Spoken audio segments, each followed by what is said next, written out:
I'm Nele from Flint Solar and we have a new product for you.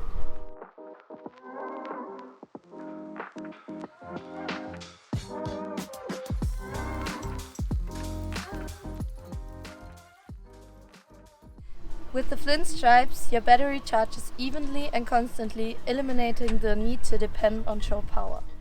They are easily attached to the lazybag with Velcro straps.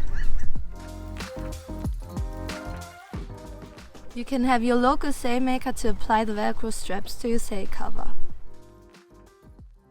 For maximum energy harvesting, it is advisable to fit both tree tarpaulins with the FLINstripes. In this case, it is always possible to gain solar energy on one side of the main boom. How many solar panels you can apply depends on the length of your main boom. You can set up to 3 solar modules on each side of your boom. With 3 solar panels on each side, 200 watts are installed. If the FLINstripes are too low while sailing, you can simply lift up your lazy jacks. FLINstripes can remain mounted while sailing, anchoring and in the harbor.